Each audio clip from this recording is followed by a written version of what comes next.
বিষয়টা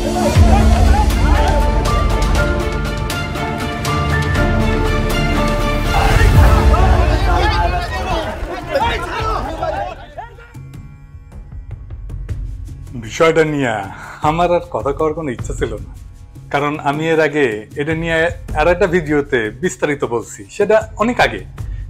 এরপরে সম্প্রতি আবারও কোটা নিয়ে আন্দোলন শুরু হওয়ার পরে এই আন্দোলন সহ হাসিনার আমলে সংগঠিত আরো কয়েকটা আন্দোলনের সাথে কাঁঠাল রানী কিভাবে পল্টি নিচ্ছে সেটা নিয়ে কথা বলছি। সেই কথা বলতে গিয়া প্রসঙ্গক্রমে নূরদের আন্দোলন বা ওই বিকাশ নূরের কথা একটু একটু আলোচনা করা হয়েছিল, কিন্তু তাতে তেলে বেগুনে জ্বলে উঠছে আমার বিরুদ্ধে। মাঠে সোশ্যাল মিডিয়াতে নোরা পাগলার পোষা বাহিনী, ঘেউ ঘেউ বাহিনী ঝাঁপায় পড়ছে। আমি অ্যাক্টিভিজম করি, হ্যাঁ, সব ঝুঁকি মাথায় নিয়েই করি। যেখানে জীবনের ঝুঁকিরই পরোয়া করি না সেইখানে আমাদের গালাগালি করার কারণে আমি খেপে গিয়া পাল্টা আক্রমণ শুরু করব বা ভয় পেয়ে থেমে যাব, এতটা রাজনৈতিক বোধহীন এখনো হইতে পারি নাই। এজন্য সরি, এটা মাইনে নিতে হবে আপনাদের, প্লিজ। যাই হোক, আমি যখন কারো সমালোচনা করি, ক্রিটিক করি, কাউন্টার দিই, সেটা তারা অপছন্দ করি সেই জন্য না, জনগণের প্রতি আমার পূর্ব ঘোষিত রাজনৈতিক অঙ্গীকারের জায়গা থেকে করি। জনগণের প্রতি যে দায় আমাকে আলোড়িত করে, আমার ভিতরে যে গভীর তাগিদ তৈরি হয়, সেটা থেকে করি। এইটা এখন আমার নিয়তি হয়ে গেছে। এখন কি করবেন? এর সাথে আমার ব্যক্তি মানুষ হিসাবে লাভ ক্ষতি, সুনাম দুর্নাম কুনাম, এটার কোনো সম্পর্ক নেই। আশা করি বিষয়টা বুঝতে পারবেন। যাই হোক, এখন নূরকে নিয়ে একটা ফুল ডোজ দিতেই হয়। আমি কইছিলাম হুতায় দিব, আজকে আমি হুতায় দেব, অর্ধেক, পুরাটা না। এবং এটা অবশ্যই এখন রাজনৈতিকভাবে জরুরি হয়ে গেছে। কেন জরুরি হয়েছে সেটা পরে আরো বিস্তারিত কম। আমার এতদিনের হালকা সমালোচনা অনেকটা প্যারাসিটামলের মতো ছিল। ভাবছিলাম যে এতে নূরের পাগলামি ছেড়ে যাবে, যাই হোক লাইনে চলে আসবে, যাই হোক উল্টা আমার বিরুদ্ধে সর্বাত্মক আক্রমণে নাইমা পড়ছে, পুরা বাহিনী নামাইছে, এমনকি হত্যার হুমকিও দিছে। ফলে এটারে জয় বাংলা করতেই হবে। তাই এখন আমার কড়া অ্যান্টিবায়োটিক ছাড়া এই পাগলামির অসুখ সারানোর কোনো উপায় নাই। দেখেন রাশেদ কেমনে ক্ষোভ ঝাড়তেছে। বলেন নুরুল আকমর সুলতান মনসুর হয়ে যাবে, বলেন না বন্ধুগণ? আমি পিনাকি ভট্টাচার্যের প্রতি সম্মান রেখে, শ্রদ্ধা রেখে বলতে চাই, নুরুল আকমরকে এমপি বানানোর অফার দেওয়া হয়েছিল, নুরুল আকমর সেই অফার লাথি মেরে ছিটকে ফেলেছে। গ্রেপ্তারি পরোয়ানা জারি হয়েছে, আমার বিরুদ্ধে গ্রেপ্তারি পরোয়ানা জারি হয়েছে। আমরা নির্বাচনে যাইনি এই কারণে। আপনি কম তথ্য উপাত্তের ভিত্তিতে একের পর এক আমাদেরকে সমালোচনা করছেন।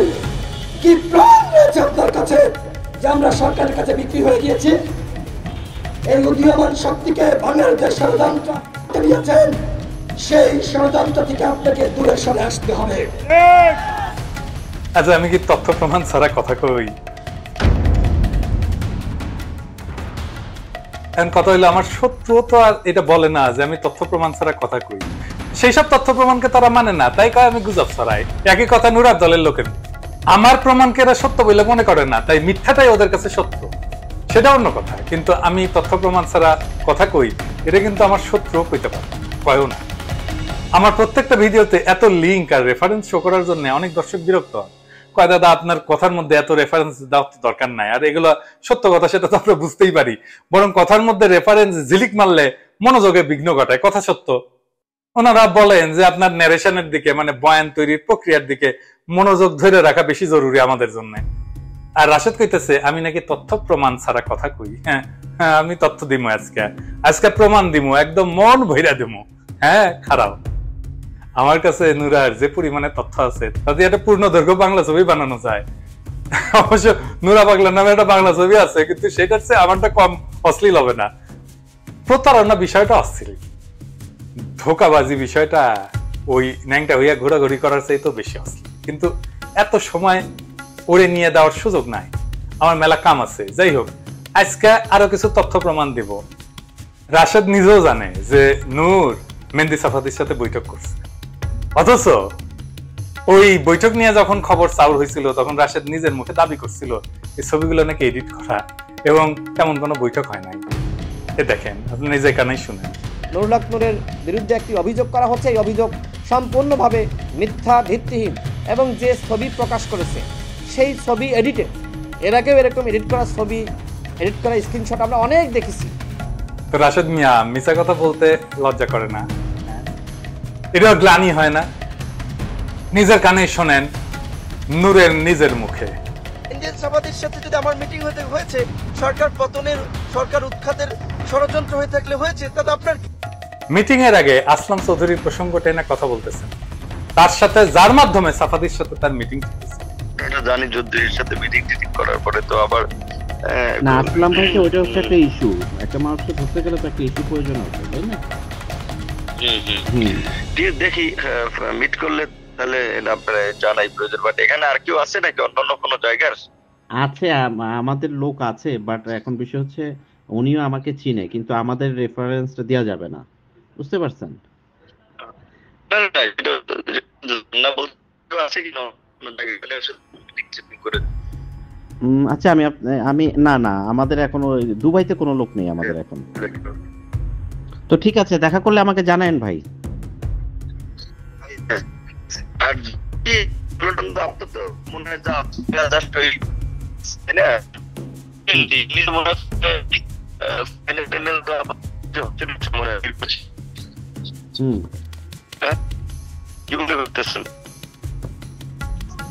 আমি তো ভাই বুঝতে পারতেছি না বিএনপির মুক্তিগতি ভাই।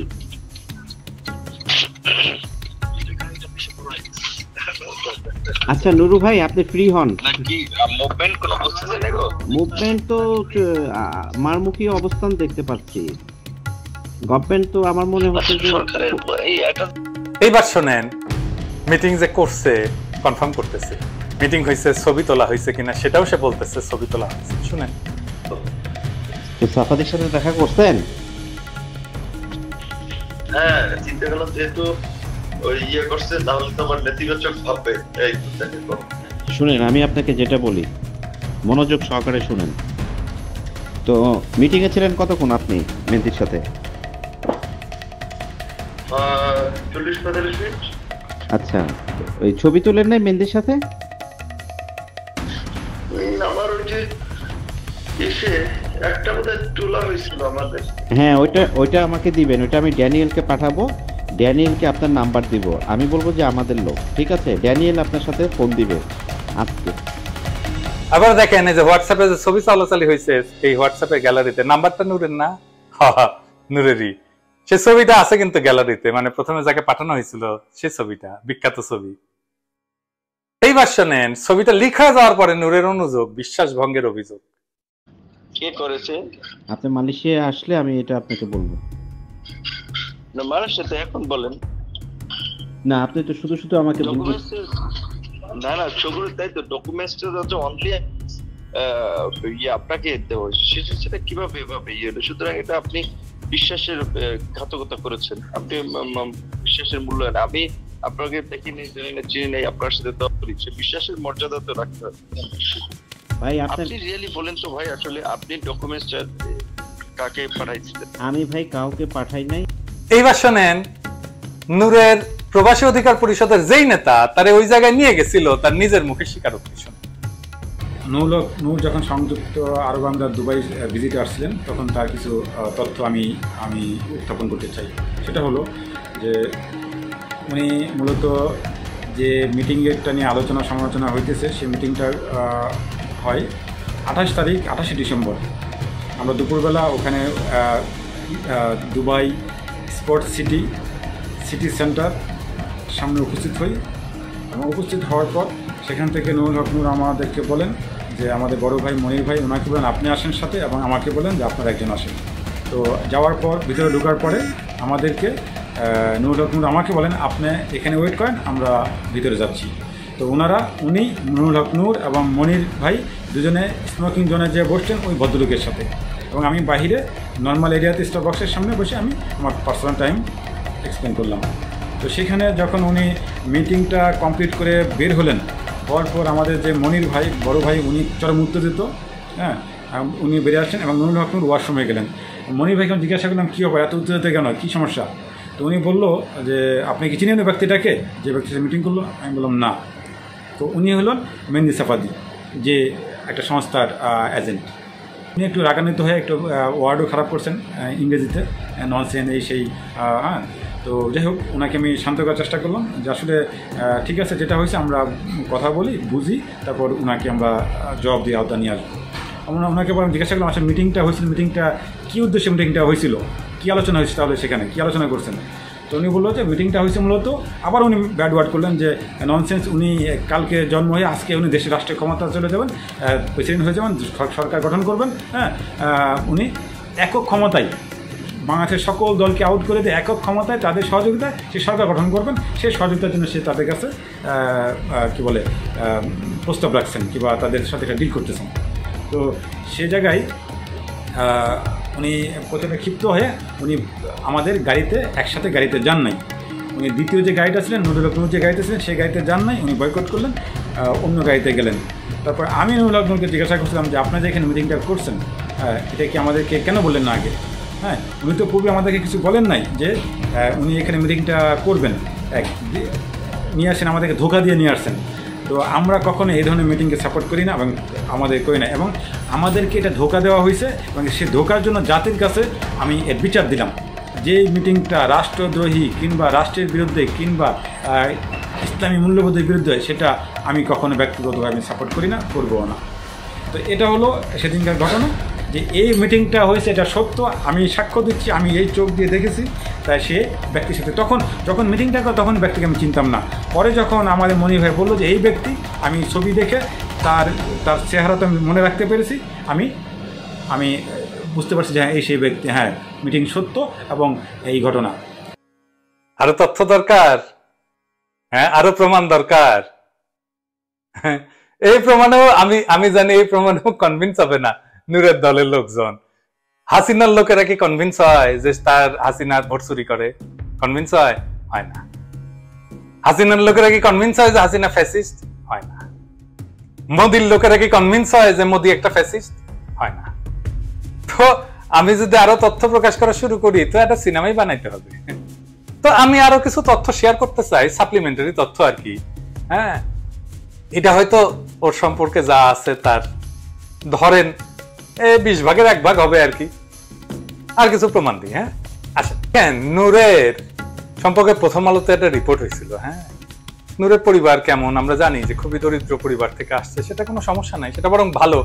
আমরা মনে করছিলাম যে এই ছেলেটা একটা সাধারণ পরিবার থেকে উঠে আসছে, মানুষজনের দুঃখ কষ্ট বুঝবে, এবং আমাদের সকলের সহানুভূতি ছিল। তার মধ্যে যে সরলতা, তার মধ্যে যে মাটির কাছ থেকে উঠে আসার যে গন্ধ, সেটা ছিল জন্য আমরা সবাই তারে পছন্দ। কিন্তু এইটারে সে একটা মৌকা হিসাবে নিল এবং তার ভাগ্য পরিবর্তনের উপায় হিসাবে তার পুরা পরিবারের ভাগ্য বদলে গেল প্রথম আলোর রিপোর্টে। তার ভাই ডিলারশিপ পাইলো, তার দোতলা বাড়ি উঠলো, তার বাপার এখন আর ছোট দোকান করে না। শুধু তাই না, তার আন্টিদের 13 কোটি টাকার বিজনেসের নেগোসিয়েশন করে শুনে। ওই যে আমি একটা কাজ পেয়েছিলাম বুঝছেন, ওই যে ইসের আর কি 13 কোটি টাকার। এখন ওই কাজটা আমার এক আন্টিরই ঠিকা, ওই মানে উনি জয়েন্ট ভেঞ্চারে একজনের দিয়ে দেওয়াই ছিল।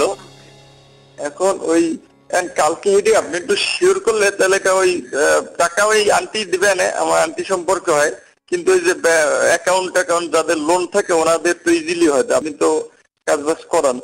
এখন আপনি কি একটা তাহলে পারফরমেন্স গ্যারান্টি করতে পারবেন? আমি কোন ফার্মের নামে করবো, কি করবো, কে ওখানে হলে ডিটেলস হলে আমি ডিটেলস লই আপনার কাছে।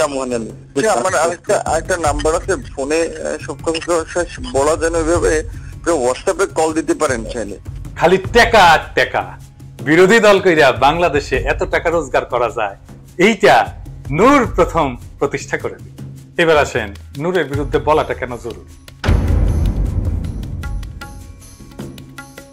আমার ক্ষুদ্র ভ্রাতার ভগিনীরা কইতে পারেন যে দাদা এত জরুরি রাজনৈতিক বিষয় থাকতে এখন নূরকে নিয়ে এত সময় নষ্ট করতেছেন কেন? সত্য কথা, হক কথা, কিন্তু আমার একটা যুক্তি আছে। এটা আমার নিজের কোনো দরকারে করতেছি না, করতেছি দেশের রাজনৈতিক প্রয়োজনে। অবশ্যই সুলতান মনসুর সিনড্রোম অঙ্কুরেই বিনাশ হওয়া ভালো। সর্বনাশ হওয়ার আগেই যদি ক্ষতি ঠেকানোর সুযোগ থাকে তা না করার কোনো মানে হয় না। নুরুরা এই দেশের মানুষের দীর্ঘদিনের রাজনৈতিক অধিকার আদায়ের আন্দোলনের অর্জনকে, মানে আমাদের এই বিপ্লবকে বৃহৎ বিপ্লবে পরিণত করবে, এটা তো বৈশ্ব থেকে দেখা যায় না, তাই না? এরা ক্ষমতায় গেলে কি করবে তার কিছু নজির কিন্তু আগের ভিডিওতে আপনাদের দেখাইছি। আবারও দেখেন, ও কিন্তু থামে নাই, আবারও দেখেন হত্যার হুমকি দিছে। নূরের দলের নেতা কিন্তু সে সাধারণ কর্মী না। কিভাবে হিন্দু ঘৃণা ছড়ায়, হিন্দুত্ববাদী ফ্যাসিবাদকে শক্তি যোগায় তার কিছু নজির দেখেছিলাম, আরবারও দেখ। কাজেই নুরুর রাজনৈতিক প্রকল্পের নামে ধান্দার দোকানের সবকটা সাদার উদাম করে দেখায় দাও আমার রাজনৈতিক দায়িত্ব। বাংলাদেশের জনগণ ভুল মানুষ এবং আদর্শকে বিশ্বাস কইরা পদে পদে ঠইকে আসছে বহুদিন থেকে। দার্শনিক উম্বার্তো একো একবার বলছিলেন, কোনো কিছু বিশ্বাস না করার চেয়ে ভুল বা মিথ্যা জিনিস বিশ্বাস করা ভয়ানক।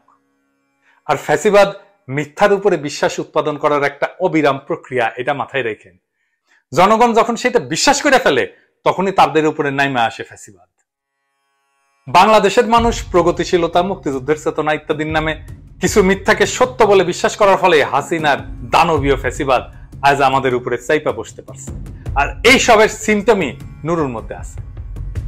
তার এটা ফাও কাল্ট ফিগার বানানোর আয়োজন করা হয়েছে। কথায় কথায় বিপি নুরের নামে জিকির তুলে তাকে কেন্দ্র করে একটা দোকানদারি শুরু হয়েছে। ফলে এইটা ক্ষমতায় যাইতে না যাইতে খেল দেখাইতেছে। এর বিনাশ না করলে বিপদ আছে। ফ্যাসিবাদ টিকায় রাখার একটা চাইনিজ কৌশল হইল নিজেদের প্রযোজিত আর একটা ফ্যাসিবাদ বা স্বৈরতন্ত্র বিরোধী আন্দোলন তৈরি করা। চায়নাতে কিন্তু প্রচুর সরকার বিরোধী আন্দোলন হয় এবং সবগুলা চাইনিজ কমিউনিস্ট পার্টির মদতে হয়। বাংলাদেশে এই জিনিসটা আওয়ামী লীগ আমদানি করছে।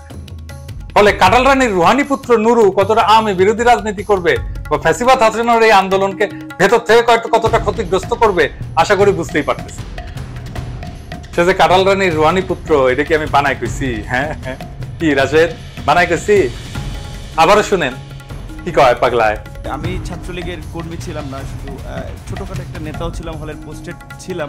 2.5 বছর বয়সে আমার মা মারা যায়। আর আমার ছোট ভাই এখানে এসেছে, ওর বয়স ছিল তখন 1 বছর। আমার মায়ের এটা আমি যতটুকু মনে করতে পারি। আর আজকে আমি মাননীয় প্রধানমন্ত্রী এতদিন টিভিতে আমি ওভাবে দেখতে পারিনি, কিন্তু আজকে দেখে আসলে আমার মনে হয়েছে যে তার মধ্যে আমার মায়ের চেহারাটা আমি কিছুটা দেখতে পেয়েছি, এরকম একটা জিনিস। ফলে নূরের বিরুদ্ধে আমাদের এই অবস্থান কোনো ব্যক্তিগত বিষয় না।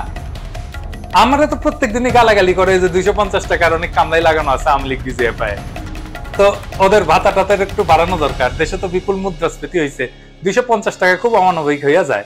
যাই হোক, এটা নিয়ে উতলা হওয়ার কিছু নাই। কিন্তু আমাদের ভারত হটাও আন্দোলন এবং ফ্যাসিবাদ বিরোধী লড়াইয়ের ভেতরে থাকা শত্রুদের বিরুদ্ধে লড়াই জারি রাখা আন্দোলন সফল করার নীতিরই একটা অংশ। ফলে দুইটা কারণে এই নুরাদের ফাইট এখনই করতে হবে। এক, এরা সুলতান মনসুর সিনড্রোমে আক্রান্ত, মানে ভণ্ডামিতে নিমজ্জিত। পুরাই মিথ্যা আশা তৈরি কইরা জনগণের সাথে তামাশা করে এবং রাজনীতির মঞ্চে নাটক করে, যেমন খুশি তেমন সাজা প্রতিযোগিতার মতো একটা বিষয় মনে করে। নীতি আদর্শ না, গলাবাজি, নেতা বা রাজনীতি তৈরি করে এমন একটা ধারণা তৈরি হয়। এরা যখন খুশি ফ্যাসিবাদের পুত্র, যখন খুশি ফ্যাসিবাদের জম। ফলে তাদের ভণ্ডামির সিলসিলা থামানোর জন্য এদেরকে প্রতিহত করতে হবে। 2 নাম্বার, আন্দোলনকে সফল করার পরে যাতে এই ধরনের ভণ্ড এবং টাউটেরা দেশকে শাসনের সুযোগ না পায়, কোনোভাবে ক্ষমতার অংশ না হয়, জনগণের আবেগকে পুঁজি কইরা যাতে সম্পদ অর্জনের সুযোগ না পায় এবং ভেতর থেকে আন্দোলনের ক্ষতি করতে না পারে, তা এদেরকে আউট করতে হবে। ইসরায়েলি এজেন্ট মেহেদী সাফাদির সাথে দেখা করার অভিযোগে বিএনপি নেতা সফল ব্যবসায়ী আসলাম চৌধুরী আজ 15 বছর ধরে জেলের ঘানি টানতেছে। সেখানে নুরু তার সাথে মিটিং এর বিশ্বাসযোগ্য প্রমাণ থাকার পরও বাইরে ঘুরে বেড়াইতেছে, তারা কেউ কোনো প্রশ্ন করে নাই। আটক করা তো দূরের কথা, কোনো কিছু প্রশ্নও করা হয় না। এটা থেকে আপনাদের খটকা লাগে না? না, কোনো খটকার বিষয় না। সে কাটাল রানীর সন্তান, তার হিসাবই তো আলাদা হবে। আমি আমার ওই প্রথম ভিডিওতে বলছিলাম যে পোলাটা বড় হয়ে সুলতান মনসুর হবে, তাতে তেলে বেগুনে জ্বলে উঠছে। অথচ এই যে সুলতান মনসুর সিনড্রোমের কথা কে বলছিল, তার মধ্যে কে দেখতে পাইছিল? আসিফ নজরুল। এই যে দেখেন আসিফ নজরুলের পোস্ট দেখেন, তাও 4 বছর আগে দেখেন উনি লিখছিলেন, আপনার দৃঢ় ভূমিকা দেখে আপনার মধ্যে তরুণ বয়সী বঙ্গবন্ধুর ছায়া দেখেছিলাম, কিন্তু বঙ্গবন্ধুর মেরুদণ্ড কোন শাসকের সামনে বিন্দু মাত্র নুয়ে পড়তো না। যদিও এই কথার সাথে আমি একমত না আসিফ নজরুলের।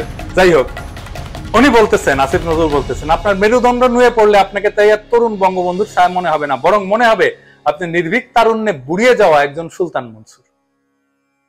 আর আমি বলছি পোলা বড় হইলে সুলতান মনসুর হবে। তো রাষ্ট্রপতিরা কি আসিফ নজরুলের বিরুদ্ধে মিছিল করেছে? প্রেস ক্লাবের সামনে যায় বক্তৃতা মারিছে? মারে নাই। হ্যাঁ, কিন্তু আমার বিরুদ্ধে একই কথা বলার জন্য কেন মিছিল করলো?